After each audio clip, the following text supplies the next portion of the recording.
Hello. Thank you for joining us on our webinar today on recruiting and retaining drivers more effectively with low-cost technology. We're excited you're here, and I think we've got some great information for you that we can't wait to share. So with that said, we'll get that truck moving. Here's a little bit about me. My name's Mike. I'm the founder and president of Superior Trucking Payroll Service. I've been doing payroll for a while. I don't want to say how old I am, but it's not so bad yet. I worked in the finance part of a trucking company for 10 years. I ended up as the CFO when I left as well. That's the point of that. A little bit about the company that we have here. We're a full service payroll company, but we specialize in the trucking industry. So we do everything everybody else does as far as direct deposits and garnishments and filing all your tax forms with everybody, getting them to your employees as needed. We can also help you get workers' comp insurance on a pay-as-you-go plan, which means that you don't have to pay a deposit. Cash flow is king in trucking, so we know that that's a big deal. It depends on what state you're in. Let us know if you're ever interested. We have other things that we do. Everything we do is centered around trucking companies. We can list your driver's loads on their pay stub. That's an example. We put the pay stubs where the drivers can get them anytime. Things like that. We know detention isn't because you were late for school. It's that they couldn't get you loaded. And so that's wage to the driver if you're paying detention. We know a lumper is not wage, it's reimbursement. So they don't pay tax on that. Things like that, just to give you an idea that we do get trucking. If you're not sure about that, call us and ask us a question. You're going to find out that we do. So that's enough about us. Let's get to the webinar. Here's the things we want to talk about today. The first thing is how you can get the drivers who had applied to you guys and you talked to them and you liked them, but they went to work for somebody else or didn't come work for you, how we can reel more of those in. The next thing is the drivers that didn't even apply for the job, how can we get them along to apply to you, and how can we get them to come in and work for you? Next is, how do you know how effective your recruiters are? If you have multiple recruiters, how do you know which one's the most effective? We can help answer that for you. The fourth thing is about driver retention, how to find out which drivers are going to leave before they leave, and then you can stop it and save them. The fifth thing is questions and answers, if we have time. This webinar has a lot in it, so we may not have time, but we'll try. First thing we have is a poll in the field. Applicant tracking system. Does your company use one? That's what we want to know. So if you're watching the webinar live, vote now. The recording, you won't see anything. It's just going to be a blank screen for like 30 seconds. So we'll wait for 30 seconds and try not to hum the Jeopardy theme in our heads. And then it will let you know the results when they come up. And I'll talk about it again for those who watch the recordings. If you're wondering about the recordings while we're waiting, we're going to send you a link that all our webinars are sitting there. We do one every month now. On driver recruiting, driver retention, the payroll process, per diem, there's all these different webinars. They're all in this kind of style where they're educational. So listen to them anytime. I'm always happy to see more and more people view them. Okay, we got an 87% response rate of the attendees for the webinar, which is awesome. And the winner is no. No, you don't use ATS. That's 65% of those who responded. 35% said yes, they do. That's good to know because that's what we're going to talk about today is an applicant tracking system, or ATS. But to frame the discussion, I wanted to start with a visual of a sales funnel. Recruiting drivers, when you don't have enough of them, you have to sell the driver on working for you, and it works a lot the same as a sales funnel. So if you had marketing classes in college, you might know this, or if you just know this anyway. If not, this is a very brief explanation. You start with suspects. To put it in trucking, for your trucking company sales, suspects would be anybody who's got a dock. All right, now prospects are companies that you narrow down some of the people that don't have freight that you'd want or don't have freight at all. And then so that's your prospects, which are going to be less. And then you call all these prospects and say, hey, can we show you what we can do for you? And some of them say yes, and some of them say no. So you're narrowing down the field more to those you present to. And then you do the presentation and, hey, can we send you our rates? Can we talk about how we can do business together? And some say yes and some say no. And then you send them out the proposals to everybody, or quotes or RFPs or whatever the terminology you want to use is. And then some say yes, and you get the sale. So you start with this big group of people that we'll call suspects, and you narrow them down, and you get to sale. It looks like a funnel. That's sales funnel. This is a driver hiring funnel. But instead of naming the groups of people, I put why they fell out.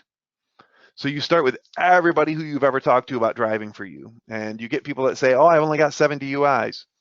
Okay, you're not qualified. Or, oh, I have a chauffeur's license. Is that good enough? You know what? It's not. Or you don't have enough experience or whatever.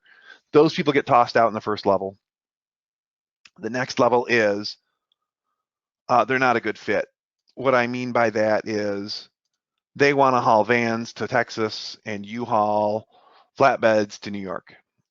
They're qualified. They could do it in the right kind of flatbed, of course, but they're not a fit for you. They're not going to want to do what you want to do. Or they want to be home every night and you have your people out for 2 weeks at a time. They're just not a good fit. They're not going to stay if you do hire them, so let's not waste any effort on them, really.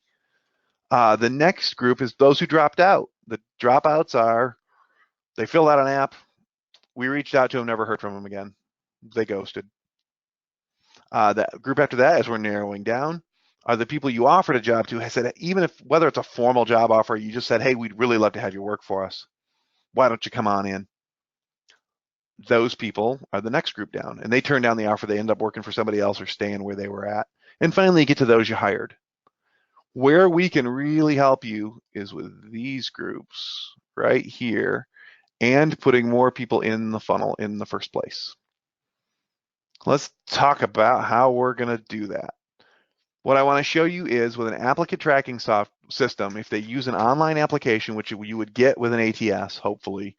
And if you don't have an ATS, applicant tracking system is ATS. If you don't have ATS already, you should at least have online applications because we're in the 21st century and they demand it. You should get with the times, all affordable, all able to do. And with the applicant tracking system that we like here at Superior Trucking Payroll Service, the application's built in. I can't show you that now because I'm limited to half an hour because I told you I'd keep half an hour. I'll show any of you anytime you want to see it. All you got to do is call or email us and say, hey, show me the application, show me how it all works.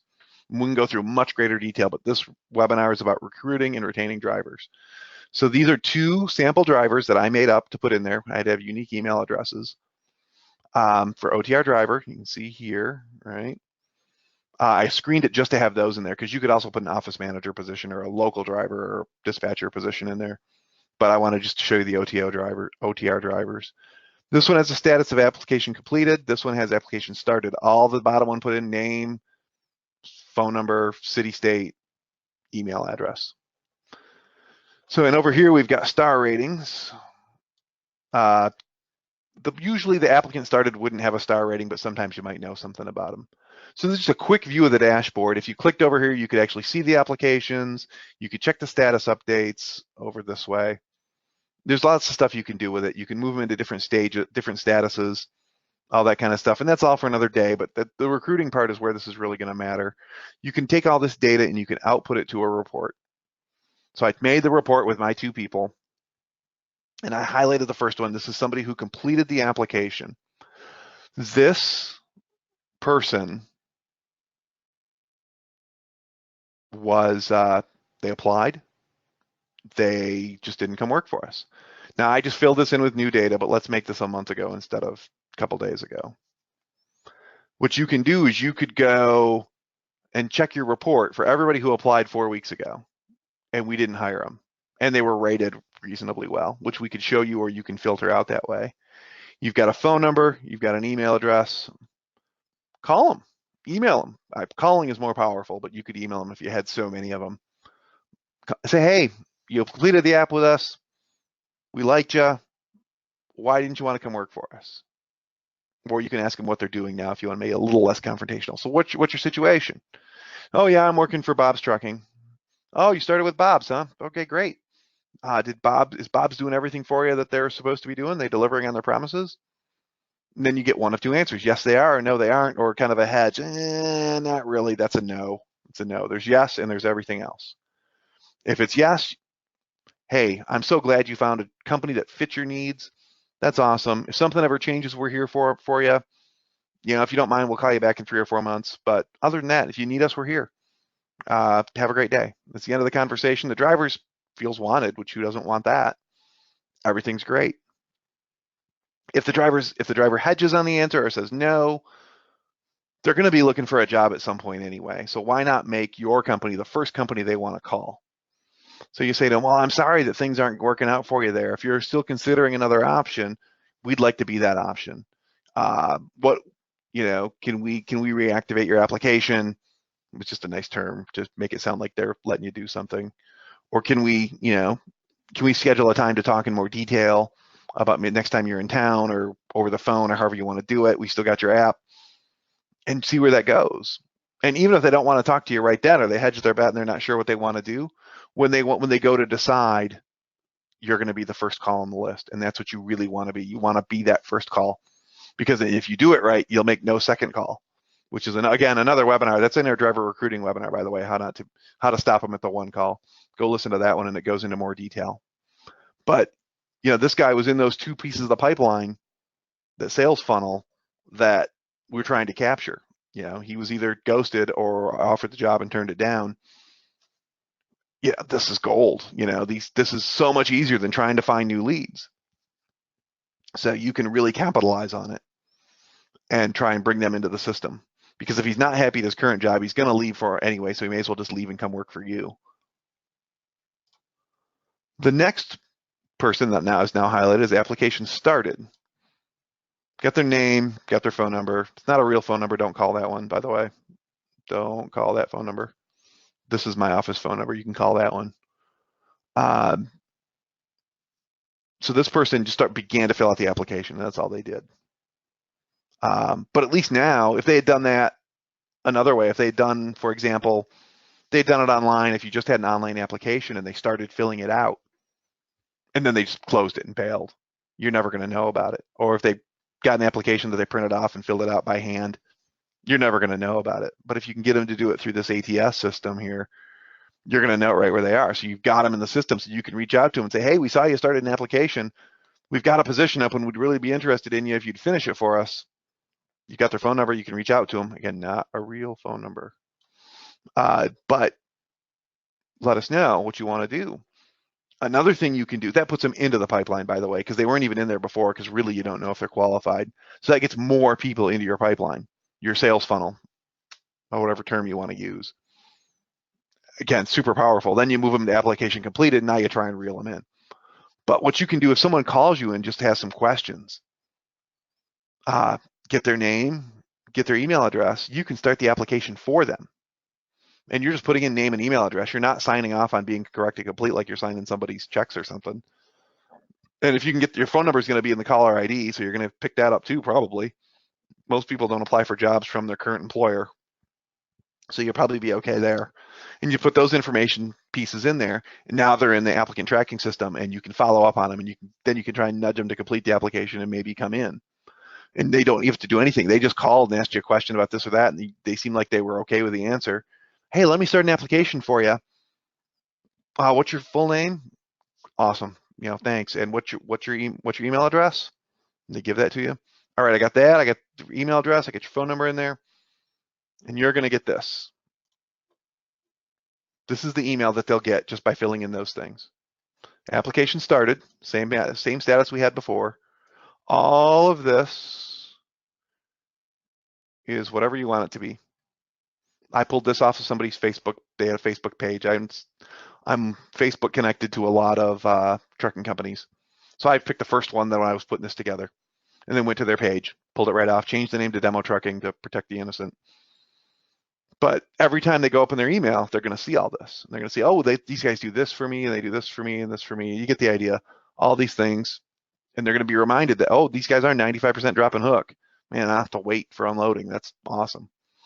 And as long as you hit the triggers that they want, everything's good. And they're, like I said, they're going to see it every time they look at your email. The other nice part is down here. I'm going to try and draw an arrow to it. If they click on this link, it's going to pick up the application exactly where they left off. So if they just had name and email address and phone number, it's going to pick it up with those things. And so then they go in and put their home address in and their first employer, and then they forget about it for a while. It's going to update it, and you'll see that it's updated on your side in that dashboard that I showed you.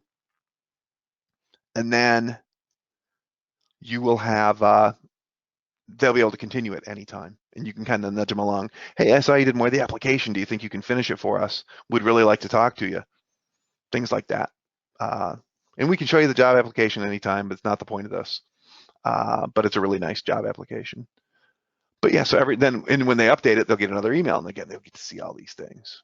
And you can even tease them with this, like send this out to them again if you want to. But this is that's a nice system. Again, it's a reminder, it does free advertising for you. I went to this slide a little early, but there's no point in going back. But you get the idea. That's just more sales work, driver sales work that you're doing. Let's talk about measuring the effectiveness of your recruiters. Coffees for Closers. This is from the movie Glengarry Glen Ross. A young Alec Baldwin, pictured here, young thin Alec Baldwin, is brought in to motivate some real estate salespeople. If you've ever heard any sales things, this is a pretty classic quote. It's one of the few quotes in there that doesn't have profanity, so at least that part of it. So that's the idea, though, is how do we know who's closing? If you have multiple recruiters, or you have one recruiter and you just want to measure them, how are they doing? How do you know? Does your company know how effective your recruiter is, besides number of hires? Because number of hires is not a good metric. And we've talked about that in almost every other webinar we've done. It's not a good metric. What you want to check is closing percentage. Of all of the qualified applications that come in, how many of them do we hire? That's on your recruiter. Everybody's number is going to be a little different depending on how you qualify, depending on a lot of things. If you're running older equipment and you pay every other week and you don't pay a good rate, your success rate is going to be lower than somebody who's running 2019s out there and pays every week or twice a week. We're starting to even hear things about daily pay. Anyway, so it's not necessarily that 25% is a magic number or 30% is a magic number, but you can certainly look at trends and you can look for things and you can see if your recruiter or recruiters are better with phone calls versus emails that come in, because you get a source of where the people came from in the applicant tracking software. Or are they better with referrals, or are they better with people that just drop in? Are they better with drivers with more experience? Are they better with drivers with less experience? And you might have, if your company's big enough to have multiple recruiters, you might have one that's good at one part and one that's good at another part, and you can assign the recruiter based on those criteria to get the maximum effectiveness. There's also the issue that a lot of trucking executives don't trust the recruiters to work as hard as they can all the time.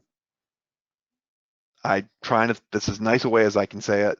A lot of it's because it's not easily measurable using old traditional ways of hiring drivers.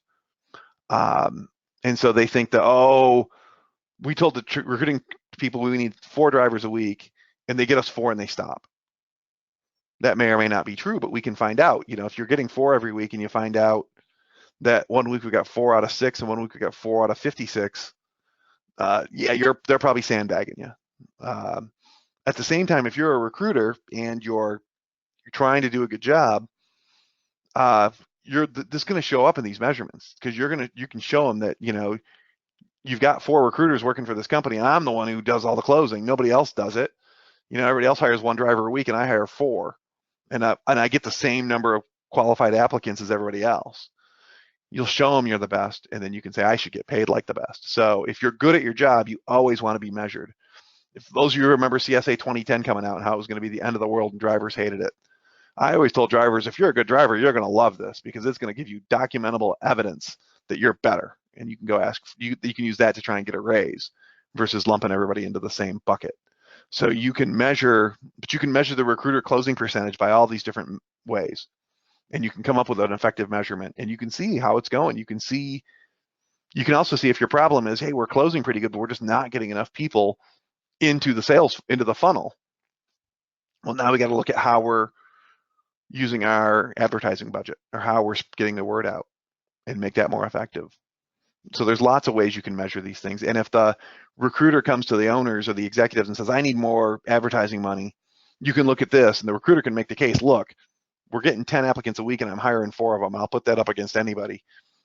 What about, I need to get more applicants in. So it's a great tool. It's great for everybody who's trying to do the right thing. The last major thing we want to talk about is retention, how to keep drivers that might leave from leaving.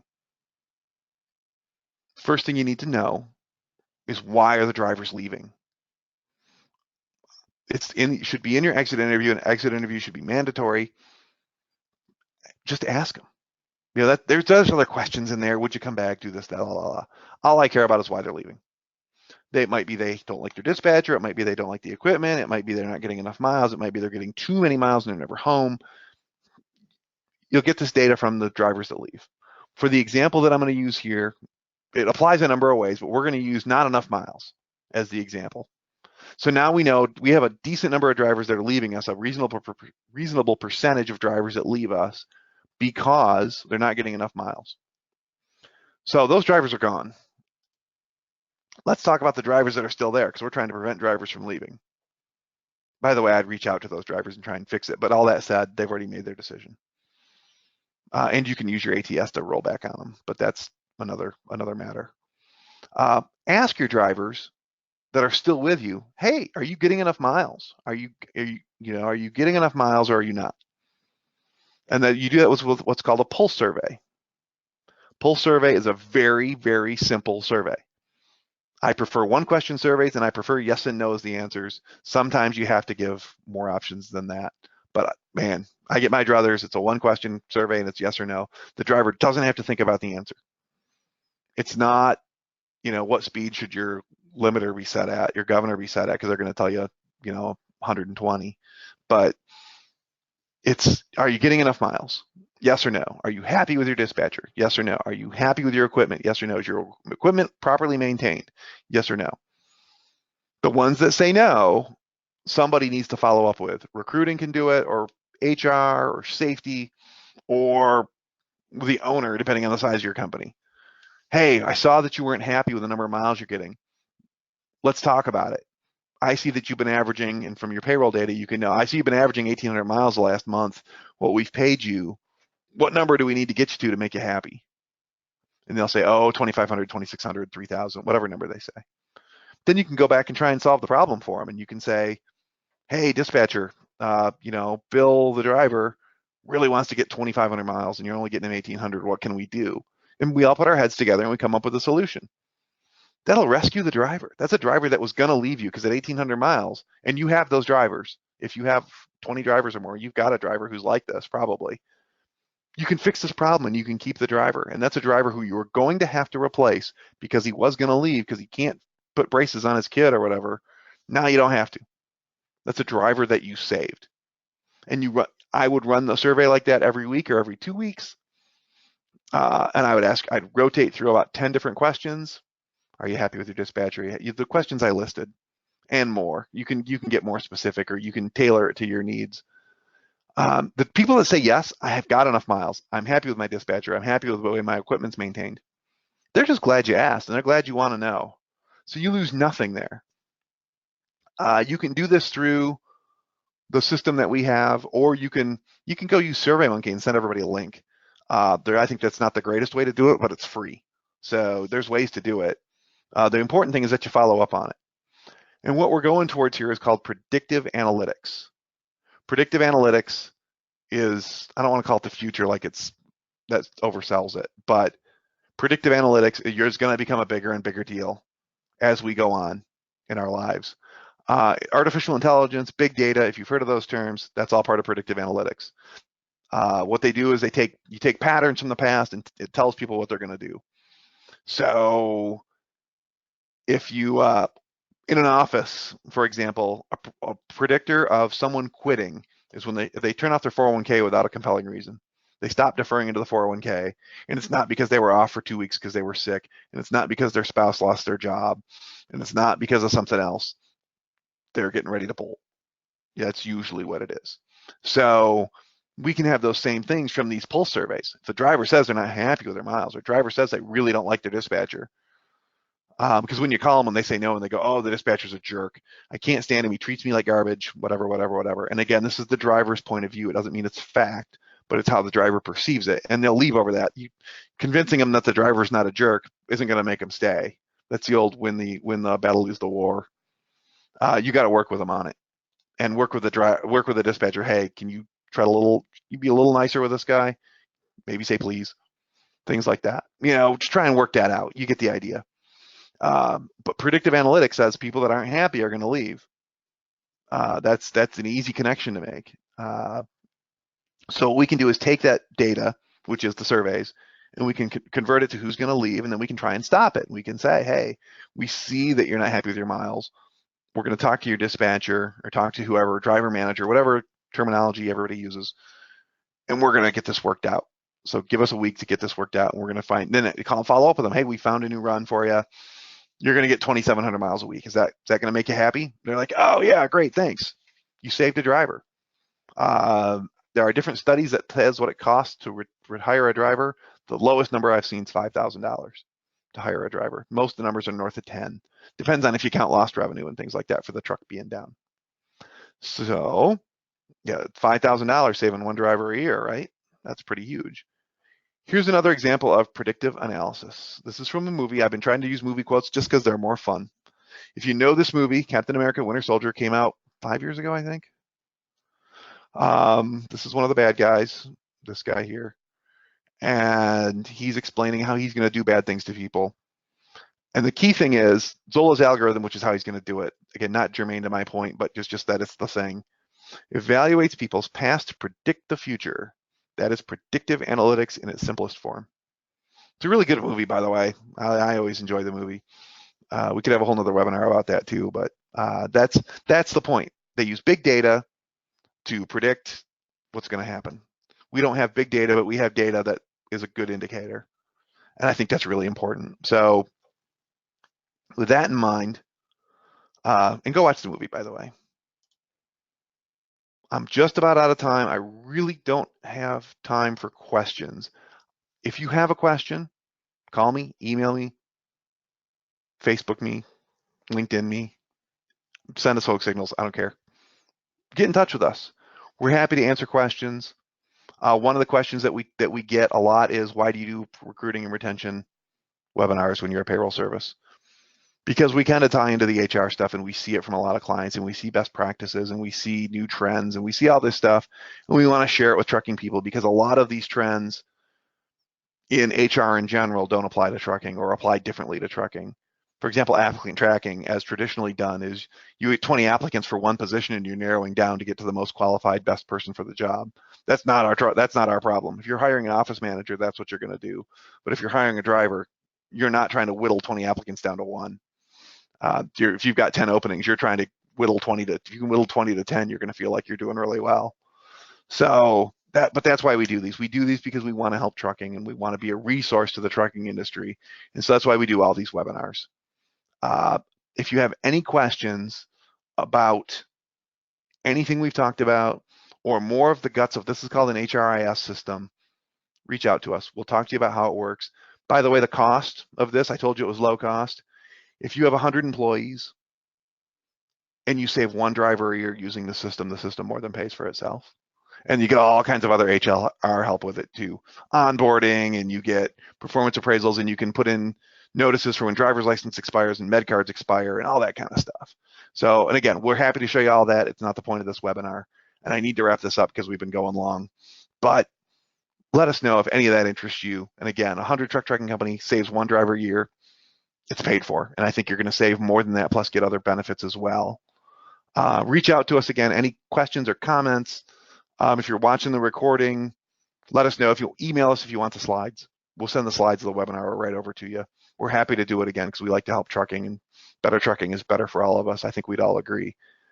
So on that, I'm going to end the webinar. Thank you very much for attending, watching, listening, watching the recording, whatever you're doing. Look for another one next month.